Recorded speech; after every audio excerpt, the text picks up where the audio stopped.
નમસ્કાર મિત્રો, સ્વાગત છે તમારું ઉમિયા ફૂડ ચેનલ ઉપર। આજે આપણે ચંપાકલી ગાંઠિયા બનાવીશું। ચંપાકલી ગાંઠિયા બનાવવા માટે મેં અહીં 4 બાઉલ બેસન લીધું છે અને બેસનને હંમેશા ચાળીને લેવાનું છે।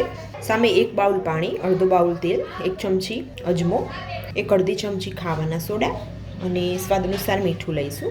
1 ઊંડું પાત્ર લઈશું, એમાં પાણી, તેલ, સિંગ તેલ લીધું છે અહીં મેં, ખાવાના સોડા 1 અડધી ચમચી જેટલા છે, સ્વાદ અનુસાર મીઠું। હવે બ્લેન્ડ કરી દઈશું। બ્લેન્ડરથી કરીશું જેથી ઝડપી થઈ જશે।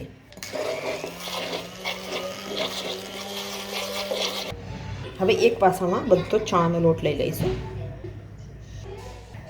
સ્વાદ અનુસાર અજમો નાખીશું। હવે જે આપણે મિક્સ કરી એ પાણીથી લોટ બાંધીશું। એનો કલર તમે જોઈ શકો છો।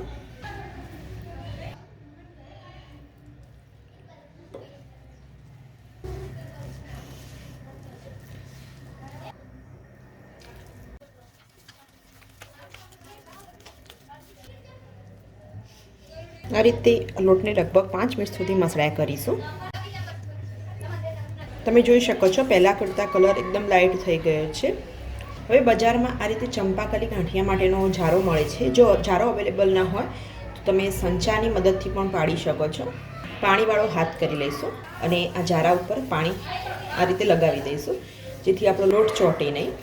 અહીં એક બાજુ મેં તેલ ગરમ કરવા માટે મૂકી દીધું છે અને વાસણ ઉપર આ રીતે આપણે મજબૂતાઈથી ભરાવીશું। થોડું પાણીવાળો હાથ કરીશું અને લોટને પછી જ લઈશું જેથી હાથમાં લોટ ચોંટી ના જાય।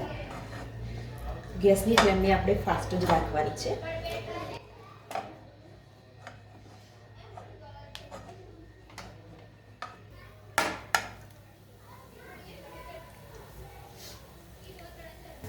અને 2 જ મિનિટમાં તૈયાર થઈ જાય છે।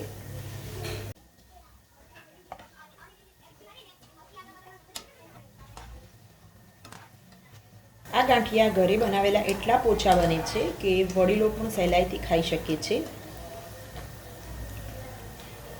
ગાંઠિયા થઈ ગયા છે, હવે એને લઈ લઈશું।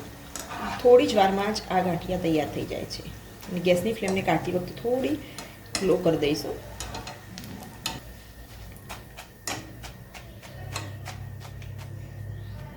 ફરીથી મેં જારા ઉપર પાણીવાળો હાથ લગાવી દીધો છે। હવે એને ઘસીશું। આ રીતે હથેળીની મદદથી જ ઘસવાનું છે।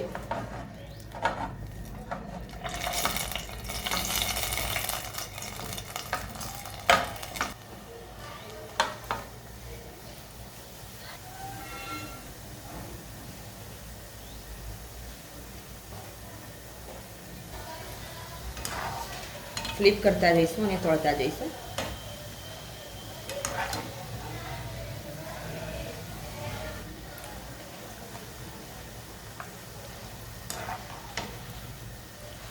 તૈયાર છે મિત્રો સરસ મજાના એવા પોચા પોચા સોફ્ટ ચંપાકલી ગાંઠિયા, તમે જોઈ શકો છો।